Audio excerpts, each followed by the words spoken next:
So, this is what it's like. Shortly after dipping my toes into the gay community, I learned something shocking. The gay agenda isn't trying to infect your children with homosexuality. Its goals are far more nefarious. The true gay agenda aims to cultivate an unaware population of straight-breeding humans to replenish our numbers while we puppeteer society. I learned all of this from a super-secret initiation package that arrived at my door 3 days after I inevitably turned out gay because my father left me as a child. My fellow concerned soccer moms, the truth is far worse than we ever thought. As per the non-disclosure clause in my gay onboarding contract, I am also required to state that the previous comment was a joke. It should not be taken to mean that there is a gay deep state that controls Western society from the bunkers under Mount Rushmore. That's just ridiculous, obviously. Anyway, the following weeks were among the most blissful of my life. Every detail of Easton enthralled me. I loved the way he looked, the way he dressed, the way he always spoke like a New Englander. He loved the Northeast, like a lot. He also loved coffee shops, transportation systems, and made a casual hobby of drawing. Easton was a fully defined person who had no visible shortcomings or self-doubt. Maybe that's why I liked him so much. He was the antithesis of me, yet everything I wanted to be. And somehow, he liked me in return. My life was looking dangerously close to a cliché teen romance movie, where a sub-average girl who would be pretty if she just believed in herself manages to attract a ridiculously attractive guy who has everything going for him in life. Was this how straight people always felt? Did they have the luxury of always being happy and confident? There was literally nothing wrong with the world. Life had once been such scary terrain, but no more. The future could only be good. The depression of my childhood perplexed me. Why would anyone commit suicide? Easton was nothing less than a wonderful revelation. We texted every hour. We hung out every day, either in his car or mine. Neither of us wanted to go to our apartments for the obvious reason of being found out gay. So we would sit together and talk in the car. We kissed a lot, perhaps more than Claire and I ever did. He never got on top of me. He never groped me or touched my no-no zone. He was the perfect gentleman. I can't say how he felt about the situation, but for me, our interactions were sacred. They were the healing acts to a soul left in distress from past relationships, family, religion, and societal conditioning. Part of me knew that my actions were wrong. A larger part knew that they were not only right, but necessary. A few days after our first date, he texted me in class. "Easton, how's your day going so far?" Me, "Pretty good. I'm just in biology." Easton, "How exciting. LOL. I'm in my religion class." Me, "Careful not to fall asleep in religion. I hear that's a straight shot to hell." Winky face emoji. Easton, "Luckily, I'm messaging someone pretty cool, so I probably won't." Winky face emoji. Me, "That's how I'm getting through biology." Easton, "Let's see, falling asleep in biology. Probably a straight shot to the morgue? Haha." Me, "Oh shoot, I better not fall asleep." Easton, "Yeah, that'd make it really hard to go on another date with you." Easton, "And it would make my night boring and depressing." Easton, "Morgues aren't very exciting." Me, "True, but I appreciate the thought of you coming to visit."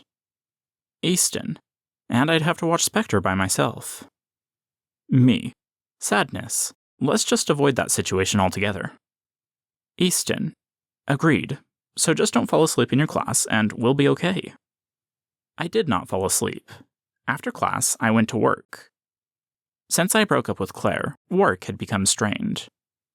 I worked as a custodian at the Marriott Center, where basketball games and other events are held. The pay was good, and I chose my hours. The problem was Claire. When she and I were dating, I had helped her get a job with me, a mistake in retrospect. She worked by my side through the night, We were doing an initial sweep of the arena, walking one person to a row, holding trash bags, and picking up trash from the game. One of Mason's stupid roommates, Trevor, walked a row below me, with Claire a row above me. Trevor could ramble on about anything, whether someone responded to him or not. Today, he was talking to Claire, and I was lucky enough to be trapped between them. So, anyways, Trevor continued without provocation as we walked down the rows. My friend, he was telling me about this guy who dumped his girlfriend because he was gay. Really? Claire said. She disliked Trevor and did not hide it well. One of her notable redeeming qualities. Trevor seemed pretty taken with Claire and always wound up working next to her. I did not look over to see Claire's reaction. I just wanted to do my job before midnight. Personally, I found the conversation hilarious and had to fight to not burst out laughing. I know, right? Trevor said. I mean, I just think that would be like the worst possible end to a relationship. Can you imagine? No, Claire said. I can't imagine how terrible that would be. I spared a glance over at Claire's glare, which was currently searing a hole into my forehead. That would just be the worst, wouldn't it? I smiled ignorantly. Claire nodded. I can't imagine anyone doing something so stupid. So inconsiderate of him, I said as if I just couldn't believe how awful those pesky gays were. Trevor continued talking, oblivious to the toxic subtext of the conversation. He was too interested in Claire to notice. Of course, in retrospect, I'm confident he was talking about us, wittingly or not, so maybe I'm the oblivious one. Okay, Claire whispered to me after a time. I need to get away from this guy. Can we go clean something else? I agreed, so Claire and I assigned ourselves to pick up trash in the lower bowl. I talked to Bishop Stoll, Claire said when we began. Bishop Stoll had requested that both Claire and I meet with him individually every 2 weeks. 3 weeks had passed, and I still hadn't bothered to meet with him. How'd that go? I asked. The lower bowl of the Marriott Center was always filled with trash after games. The seat tickets costed more, and the patrons were more willing to fork out money for concessions, and for some reason, being rich means that you don't have to clean up after yourself. We picked our way through the sticky mess of popcorn bags and Minute Maid raspberry and lemon smoothie cups. Good, Claire said. He keeps asking about you. He says he hasn't seen you since we met with him the other week. It was true. In the last month, everyone in my apartment had gone inactive. We all shared hobbies and interests, and that included a total collapse in religious motivation. They were my best friends. I just wasn't a fan of our FHE group. The end of my relationship with Claire marked the end of civility among our apartment families. So we roommates skipped church together to play video games and talk about books. I'll talk to him eventually, I just don't see a reason to do so now. Claire looked away, bending over a piece of trash glued to the floor by congealed smoothie. Sports fans are the actual worst. I think Claire could tell I was on my way to inactivity, which I knew scared her. She didn't know how to help, which scared her even more. I received a text. Easton. Hey, today is Name Your Own Price Day on a Slurpee at 7-Eleven. Want to go grab one? Me. I'd like to, but there's a cleanup at the Marriott Center. I'll be at least a couple of hours. Easton. Oh, haha. I wondered where you were. I think they're open till midnight or 24/7. Me. Okay. I'll see if they'll let me sneak out by 11. Do you think that would be enough time? Easton. Oh yeah, that would be plenty of time. Haha. Just send me a text when you're done and ready. Smiley face emoji. Me. Alright. It's really dirty, so honestly, I'm not sure when we're gonna get out of here. And I don't know if they'll let me leave early. Easton. Dang, okay. Frowny face emoji. Easton. Just let me know, and we'll go from there. 2 hours passed. This was one of the dirtiest cleanups I had ever done. Of course, it had to happen on Name Your Price Day at 7-Eleven. I almost didn't want a Slurpee after peeling the third collapsed paper smoothie cup off the sticky floor. But I wanted to see Easton, and no amount of fake rancid fruit could dampen my excitement. When midnight was in sight, I texted Easton. Me. Still going. Persevering face emoji. I'm not sure if we'll get out of here before 12, but if you still want to hang out afterwards and maybe even get Slurpees still, I can. Easton. Okay, yes, I'd love to still hang out and get Slurpees with you afterwards. Grinning face with sweat emoji. The cleanup ended midnight. I texted Easton, who was still awake and waiting for me. He picked me up at the Marriott Center, allowing me to avoid Claire. We talked for over an hour. Do you ever plan to come out? I asked, Slurpee in hand. To everyone? Easton asked. He was digging at his Slurpee with his straw in the driver's seat. Not really. Thought about it. I don't want the attention. He paused, but I stayed silent. He continued. My parents also asked me not to do it until I graduate.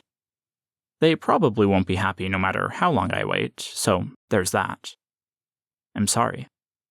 Easton scooped flavored ice into his mouth. It's fine. He looked at me. Are you thinking of coming out? I shook my head. I don't see any reason to yet. Easton nodded. Yeah, same here. But things like the policy change push me closer. I just need to make sure I'm not reliant on my parents first. Will it be a problem with them or something?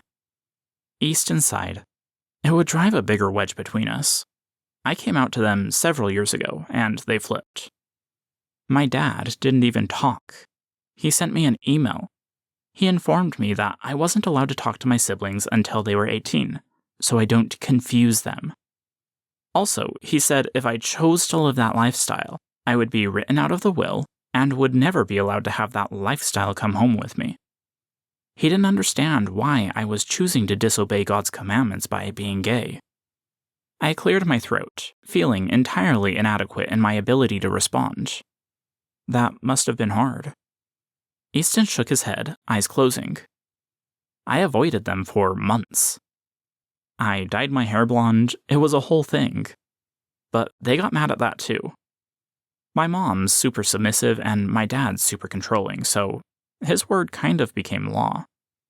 What was your mom's reaction? I asked. She was upset.